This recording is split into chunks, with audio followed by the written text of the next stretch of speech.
The Trinity hair growth routine for massive hair growth is one of the best, well explained hair growth routines I have ever come across. This is something that was created by Chris, aka the Blowout Professor, here on YouTube. And I figured I would do my own take on this Trinity routine since it's basically already what I do with my own hair, as well as share some recommendations and how you can use the Trinity hair growth routine to help you get longer, fuller, healthier hair as fast as possible, because that's what we all want, isn't it? Let's get into it. As the name expresses, the Trinity hair growth routine is set in three phases. The first phase is focusing on your roots. Your hair grows from your roots, so you have to pay extreme special attention to where your roots are, which is on your scalp. Taking care of your scalp usually takes care of your roots. And for the roots, shampoo and conditioner are king and queen. The right shampoo for your specific hair type is always best. So it shouldn't be too light, it shouldn't be too heavy, it shouldn't be too oily, it shouldn't be too drying. It has to work perfectly for your own hair type. Now there's lots of trial and error, but the best way to go, especially for a shampoo, is to go for a professional shampoo.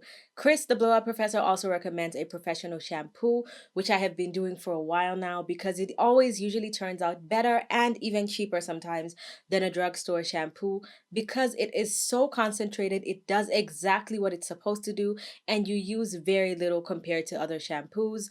And they are just very elegantly formulated, so they really make your hair turn out amazing. They truly just last longer and perform way better. And for the conditioner stage, deep conditioner or regular conditioner can be interchangeable, whichever one you want to use.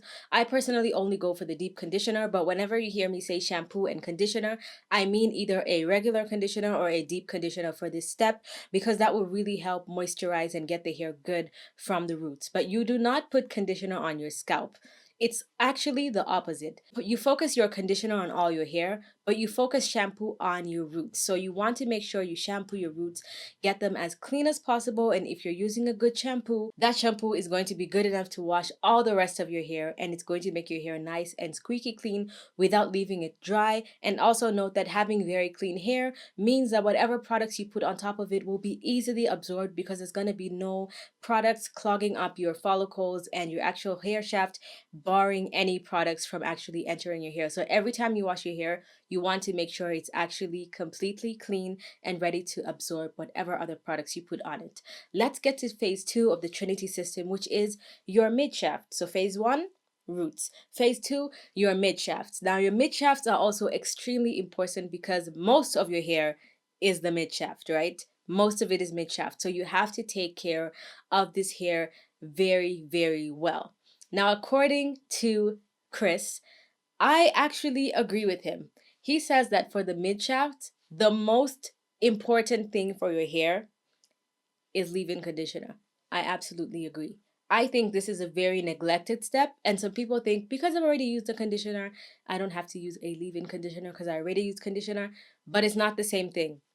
Some may be labeled moisturizer, some may be labeled leave-in cream, some may be labeled leave-in conditioner. The thing is, conditioner is always put on your hair when it is wet, and so that seeps and absorbs right into your hair shaft and moisturizes your hair like inside and out.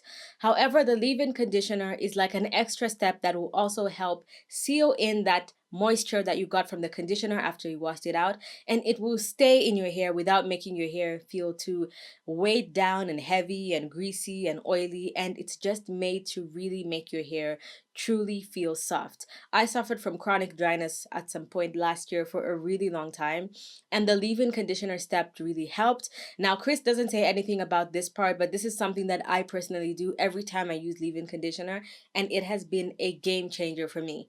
What you want to do is when you apply the leave-in conditioner in your hair, you go under heat for 10 to 20 minutes under a plastic cap. You can also go under a steamer if you like, but I just go under a hair dryer with a plastic cap for 10 to 20 minutes, and my hair just feels amazing. After the 20 minutes or 10 minutes is up, take off the plastic cap, do whatever you always do to your hair, whether it is heat styling, blow drying, air drying, whatever you do, proceed.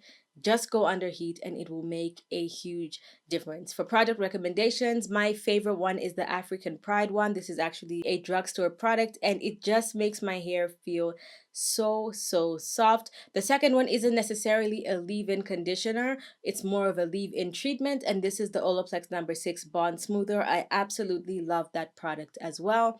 So just find whatever leave-in conditioner works best for you, and everything I mentioned will be listed in the description box below, but find the product that works best for you. By the way, for the shampoos, if I didn't mention which ones I recommend Olaplex, Pureology, Redken I have never used, but I know it works for so many different hair types, and Amika. Those are my favorite professional shampoos.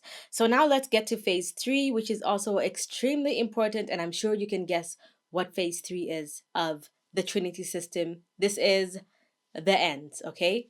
Phase 1 roots, phase 2 mids, phase 3 ends. This is the best way to ensure you get extremely healthy hair from root to tip. You want to treat the phases individually, not necessarily moisturizing them and working on them individually, but I mean, you need to think of them individually for you to get the maximum benefits. So, the secret to retaining as much length as possible is to take care of your ends, because your ends are the oldest and driest part of your hair, which means they break off easily. And if you ever feel like your hair is staying at the same length for too long, it's because it is either breaking as fast as it's growing or breaking faster than it is growing. The best thing to start with to make sure you have perfectly healthy ends is to get a trim. I know we all hate trims, but if you have dead ends, if you have split ends, dry ends, they're not helping you. The splits are only going up. The only way to cure them is to cut them. There's no treatment for split ends. There's only treatments that make your hair or your split ends appear better, but it doesn't actually fix them. So you just want to cut them off. Now, after cutting them off, this is one of the best explanations I have ever found for explaining why your hair can get drier after a trim. Chris says that hair is like a bamboo stick, right? A hair fiber is like a bamboo stick. So it's hard and coarse on the outside, but it stores lots of water and moisture on the inside. However, if you cut the end, that moisture is going to pour out of the hair shaft. So you want to seal it to make sure that it's not pouring out, and what you want to use is an oil. Now, there's so many oils out there. There's so many DIY oils out there.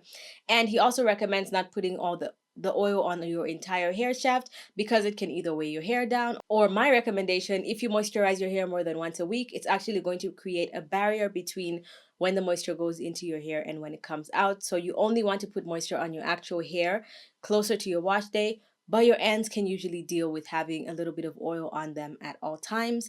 So my favorite recommendations are the Amika Glass Elixir. There's also the Olaplex bonding oil. I have never used it, but it is very popular and I know it's really good. The other one I don't recommend it as much because it's not a necessity and it's very expensive. It is the Oribe Gold Lust All Over Oil. That one is amazing, but not necessary. Honestly, just find a good hair oil and use it on your ends. If you also want to use a natural oil, like a DIY oil that you just make yourself, I actually have a video on my favorite oil that I usually use on my scalp, and I use just a little bit only on the ends, not on the hair shaft. You can find it right here if you'd like to know how to make my rosemary oil. Thank you so much for watching. Subscribe if you haven't already, and also check out Chris's channel if you haven't seen it before. Thank you so much for watching, and I'll see you guys in my next one. Bye!